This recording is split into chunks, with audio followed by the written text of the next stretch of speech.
Well, bet you didn't see that twist coming.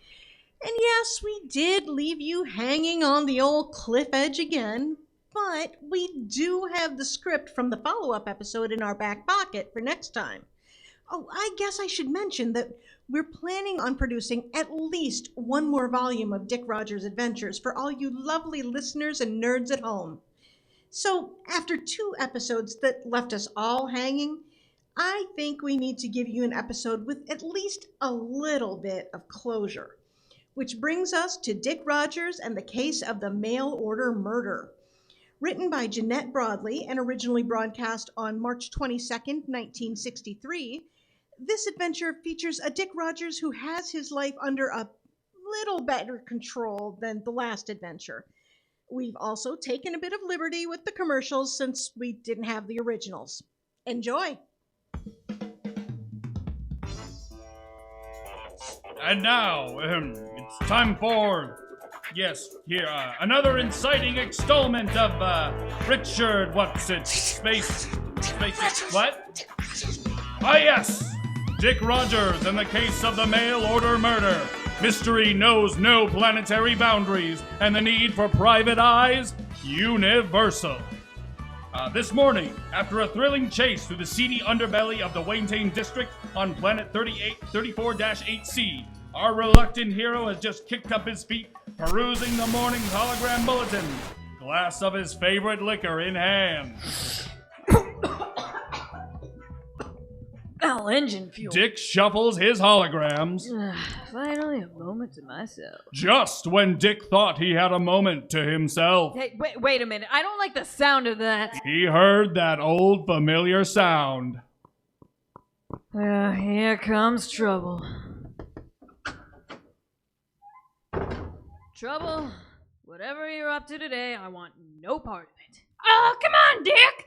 You know the last deal wasn't my fault. How was I supposed to know those tasty morsels were actually space crabs trying to get back at me for selling their young to the highest bidding restaurants in this galaxy? I gotta make a living. Your way of living is gonna get us both killed. Look, I got a problem. A real problem this time. A murder. And before you suggest it, I can't go to the Galactic Interstellar Forces. What did you get yourself into this time? I got nothing to do with it, honestly. Well, okay, so maybe I don't exactly have the right papers to be importing from the Pluto sector, but that's not the point. Look. Is that a cyborg arm? Yes! And this isn't the only one. My colleagues have reported all kinds of parts spread throughout this system. So far, they found a leg, a foot, a torso, at least a couple of toes, and this arm. Look, I could care less about cyborgs, but honestly, this is spooking my men, and it's never good to have jumpy guys around the stuff I'm peddling, if you catch my drift. I need you to track down whoever's behind this before it gets out of hand. And Yeah. You know I'll pay double if you solve this before it gets printed in the hollows. Dick, not being in the position to turn down double pay, takes the job. All clues pointed to Ventris, the one common planet all the shipping containers were routed through. Look, man, all I can tell you is that there was a real shady character started working here a few weeks ago. Said his name was McFriendly. First name, Bill, or Billy, or Mac, or was it Buddy? Nah, it was Billy. Guy gave me a bad feeling, though. Always hanging around the large shipment areas and kind of laughing to himself. But a good worker, so we just let him do his thing. so you all felt uncomfortable around him, and he seemed shady. Yeah, didn't say much other than asking about where transports were going. Me and the fellows asked him out for drinks, but he never joined. Worked real consistent like up until about 2 days ago. Then he stopped showing up. Can you describe him to me? Oh, sure. He was about my height. Regular brown hair. Always wore one of these jumpsuits and had a pretty average-shaped face. You just described yourself and about 90% of the rest of the men here. Any other features that separate him from the rest of you? Let me think. Well, He did have a scar on the left side of his face. Kind of looked like he'd been sliced open hairline to jaw. It was pretty red and angry. Like he didn't have it patched up with Nutri-Grow wound eliminators for some reason. Why didn't you lead with that? I try not to focus on folks' outward appearances, okay? Now, if you'll excuse me, we're really backed up and they don't pay us overtime. With that tidbit, Dick knew he had to get help, but it wasn't going to come easy. Do I really have to call? Yes, Dick, it's the only way we'll finish this story.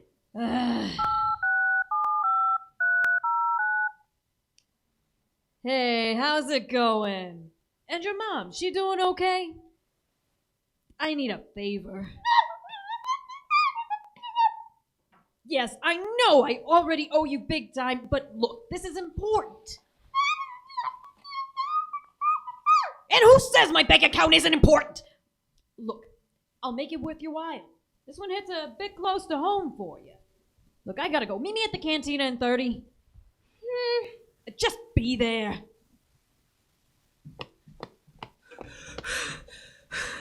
Mr. Tracy, you're gonna want to come take a look at this. Wrong dick, kid. What? Dick, you got the wrong dick. I'm Mr. Rodgers. Oh, sorry. Mr. Rodgers, you're not gonna believe it, but we just found another dead cyborg in that shipping container. Not such a beautiful day in this neighborhood, huh? Trouble better pay me 3 times the usual for putting up with this crap. But before Dick could hit Trouble up for more money, it's time for us to make ours. Oh, shoot. I just cannot figure this out. Hey, Janet, can you come over here real quick? What's wrong, Brad? I cannot figure out how to send this cute picture to my daughter. I know you don't use a Mac and you've got that big report due in 15 minutes, but can you drop everything and help me? Oh, that's no problem. I'll help you. You're a lifesaver. No problem. It's easy. I just use www.letmegooglethatforyou.com. Unsure of how to do something? Got a question you need answered? You've a whole world of knowledge just waiting for you to explore when you ask a coworker and they use www.letmegooglethatforyou.com. When you're stuck without a clue, ask a friend and they'll use letmegooglethatforyou.com. That's swell, Janet. Thanks to www.letmegooglethatforyou.com, I know exactly what to do whenever I need to learn something new. I'll just ask you. And now we rejoin Dick, nearly late for his own meeting, as usual. Rushing to get to the cantina. Sitting at the counter was Charlie, blonde, beautiful, and brilliant to boot. Don't bring this up now. Sipping a cup of coffee, a slice of freeze-dried apple pie half-eaten on their plate. You could tell Charlie was not in a good mood. Charlie, thanks so much for meeting with me. How's the pie? It's pretty sweet, but my mood is sour, Dick. Well, I'd have guessed sweet and spicy by the looks of you. Look, Charlie, I know I said last time was the last time, but this is serious. Trouble. It's always serious when trouble's involved. Look, Dickinson, I'm getting real tired of doing your grunt work, so let's get this over with. What do you need this time? I need you to run a scan on some parts. See what you can find. I am not your personal DMV. No, Charlie. Not hovercraft parts. Body parts. So far, there have been part of at least 6 cyborgs dumped to Trouble's depot stations. Up till now, it was all parts. But today, they found a whole body shoved into a container. Here, look. Stop. No, I don't want to see it. Look, this has nothing to do with me, and if I'm caught using gift text searching illegal cyborg parts, my ass is vaporized. Charlie, you of all people should feel for these cyborgs. Dick, don't. I have one mechanical toe provided by the Force after that laser shoot-on Hyperion. I am not a cyborg. Well, I just thought you might have some sympathy for them is all. They feel things just like us. Huh. So did you recently acquire a new cyborg heart? Because I swear considering the feelings of others has never been your strong suit. Charlie, look. I gotta keep working this thing. Are you gonna run these parts or not? Damn it, Dick. Give me the numbers. Okay, this set. Are these all separate parts? Uh-huh. Coming up blank on those. Looks like they're counterfeit. We've been seeing this at Jif a lot lately. Design is real, but the numbers are fake. But this separate number, looks like we've got a match. She's an Alexa model 12Z. Pretty old school model. They quit making these because they was always listening but never really heard the right commands. Registered to a long-term microtel, Drumpf microtel on this depot. 3rd quadrant. You're a peach. Can you also run a multi-layered vid search on all the mocap cameras in that quadrant? Looking for a guy, medium build, average height, generic brown hair? Dick, you've just described about half the guys on this outpost. And a scar running from scalp to chin. Why didn't you lead with that? It will still take hours, but I'll send you the file as soon as I find anything promising. Dick, you owe me big time for this one. Gotta run, but thanks for the help. I swear I'll make it up to you soon. As Dick dashed out of the cantina, Charlie sighed, knowing he wouldn't be making it up to them anytime soon. Is that really necessary? It's so much more depressing when you say it out loud like that. Look, it's important for the listener to understand how Dick's past actions have left a wake of heartbreak and misery, but that you still have feelings. I don't have time to explain every character motivation to you right now. Sorry. I'm being told it's time for another word from our sponsors. Do you suffer from cases of panic or often find yourself worried about the future? Do you find yourself thinking sad, depressing thoughts throughout the day? Does the existential dread of simply existing overwhelm you to the point of exhaustion? Have you tried just not thinking about it? This tried and true patented method is guaranteed to work.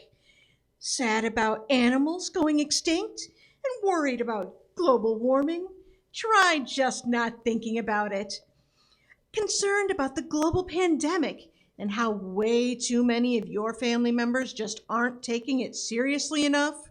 Use the method that many have already tried and used successfully.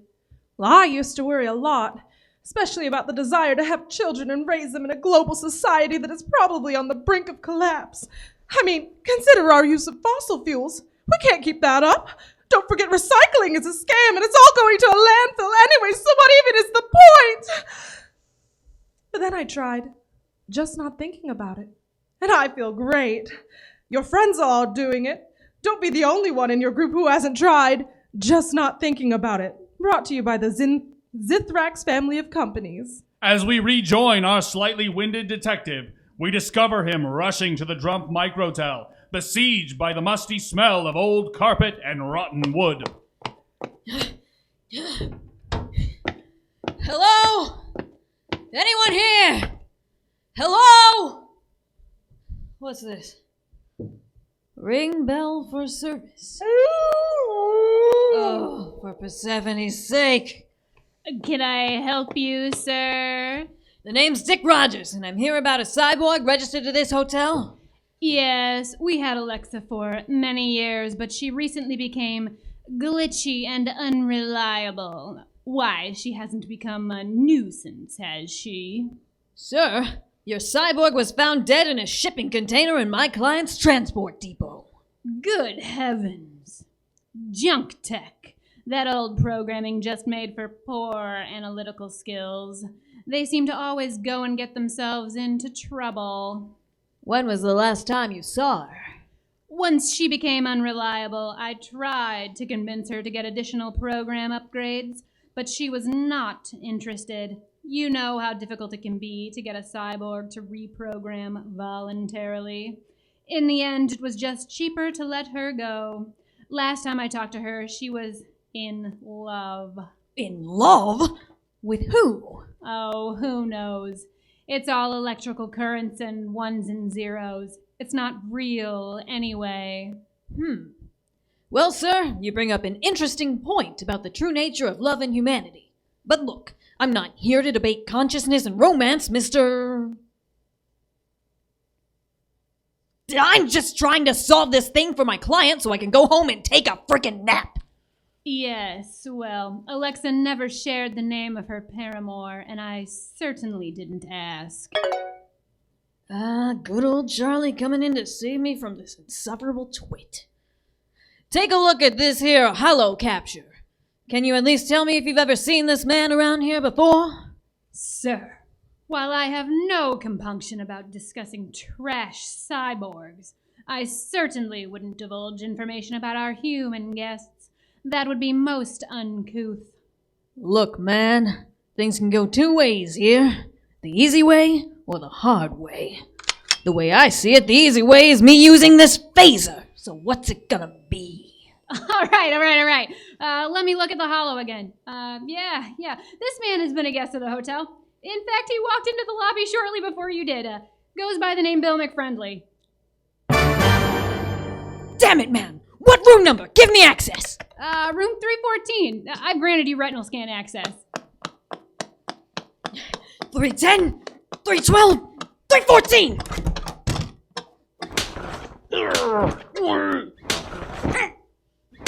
Give it up, Billy! You aren't getting away with this, so just quit now and we'll work something out! I ain't the cops, I just want to talk to you!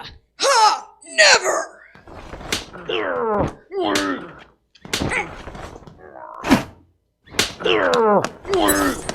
Get back here! I'm not guilty of nothing! You stop following me or you'll be sorry! Awful, strange actions for a man who's done nothing wrong. Our intrepid detective patched up his wounds, but there was nothing he could do to fix his hurt pride. Hey, I put up a damn good fight. He just got the jump on me is all, and his face is set to kill. Well, regardless, our intrepid detective sets about inspecting the room in the little bit of time he had before the GIF would arrive and take over. Shots fired always made jiffies come running. All right, looks like lots of clothes. This is odd. Only shirts. No pants. Oh! Ugh. Need of a good washing. Peculiar. No production marks on any of these shirts. Not on the jackets either. Who cuts the tags off all their clothing? What kind of weird operation does this guy work for anyway? Quick, Dick! Get those old brain cells working. What's this guy's deal? How does it fit with a cyborg? Wait a minute. What's this? Aha! A monorail ticket. That's it! Charlie, I need you to grab trouble and meet me in an hour. Here's the plan. Has Dick finally figured out this mystery? Find out in the thrilling conclusion to the mail order murder right after this break. Tim, how brave of you to wear that dress. You know, I always appreciate when women of a certain size are so comfortable with their body. Good for you. Tired of just wishing ill will on those uppity society ladies? Daydreaming of a way to enact revenge on Becky with the good hair? Well, now you can. Serve up your sweet potato pie with a hearty helping of sweet revenge. Laura May's Liquid Nightmares is tasteless, odorless, mixes in smoothly, and is guaranteed to give your enemies nightmares. Tammy, this pie is divine. What's your secret? I'm glad you like it. It's an old family secret I'd never dream of telling. Bless your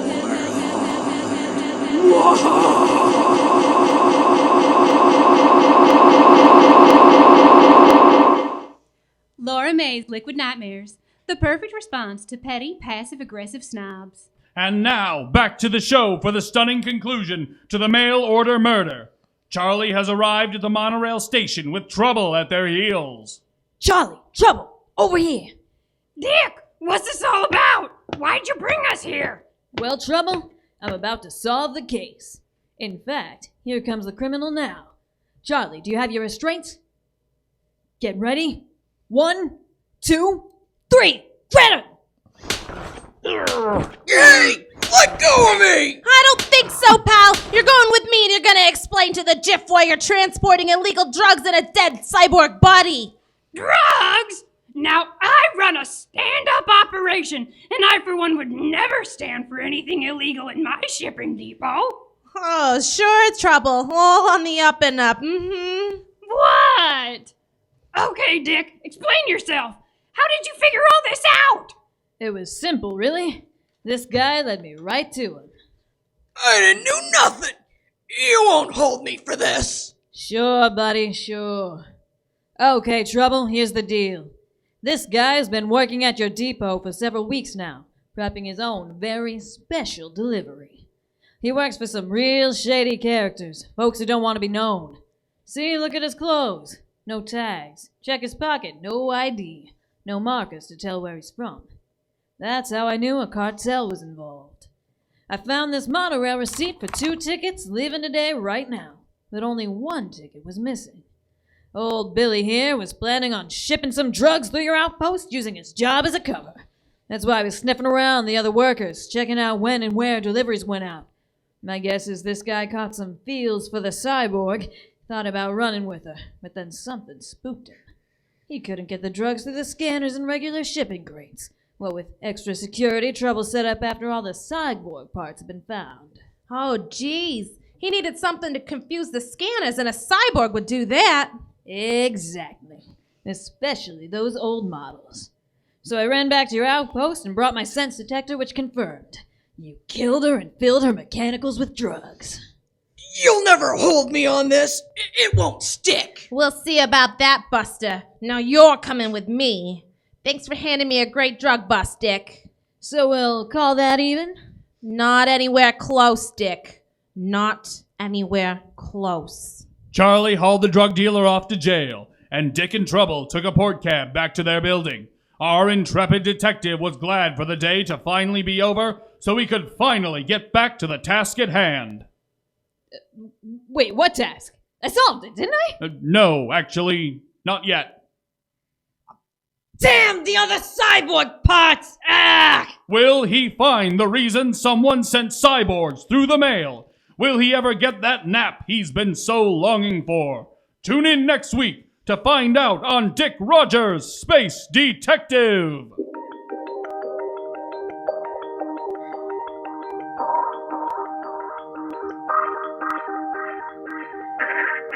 Thank you for joining us for the first revival performance of The Adventures of Dick Rodgers, Space Detective.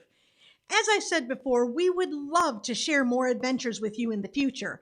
So if you've enjoyed detecting space with us, please let us know. Tell your friends. Grab a megaphone and shout from your front porch. You know, however you usually show appreciation for media. Also, we are still working on unearthing more scripts and possibly some original recordings. Beyond Volume 2, what do you think that we should do? A podcast? More multi-episode performances like this one? We'd love to hear from you. But goodbye for now, and we hope you'll join us for more adventures.